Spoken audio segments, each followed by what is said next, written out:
Hello! Today, I describe Lagrange points and halo orbits around them.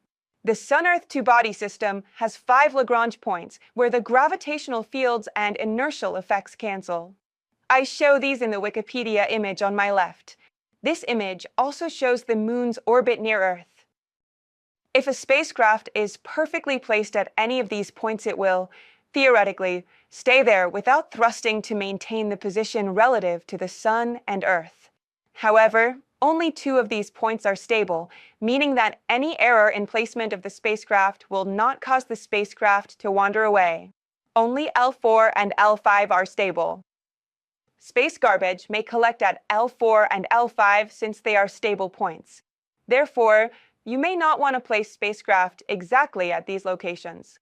Luckily, you don't need to do this because you can use halo orbits to travel around these points.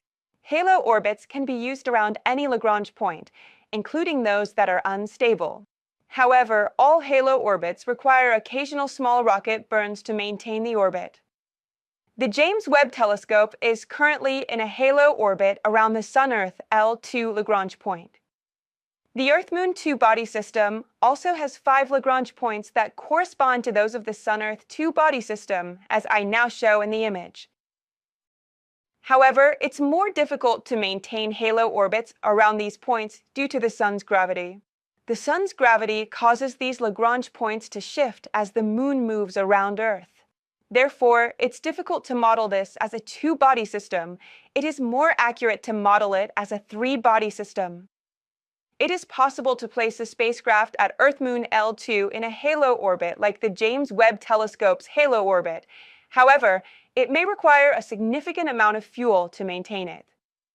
If you place a spacecraft at the Earth-Moon L2 point and do nothing to maintain the position, the spacecraft will eventually do one of 3 things: fall into an Earth orbit, be ejected into deep space using an unintentional gravity assist from the Moon, or crash on the Moon.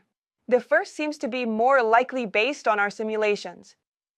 A halo orbit around L2 can involve movement around the Moon and L1, resulting in a very complex orbit track that is more accurately described as a cislunar trajectory.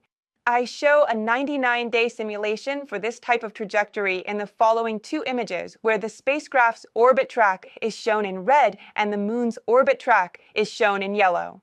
Earth is near the center of both images. This spacecraft trajectory passes near L1, the Moon, and L2.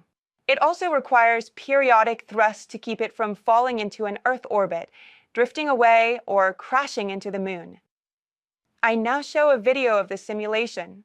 Here you see the Moon in the center and the spacecraft represented as a red sphere. The camera is located at L4, but always looking at the Moon. Note that the spacecraft is wandering around the Moon, L1, and L2 as the Moon moves around Earth. Thank you for watching this video. If you find it useful, please give it a like and consider subscribing to the channel. If you want to be notified when new content is added, click on the notification bell. We also need your feedback, so please leave comments. Goodbye.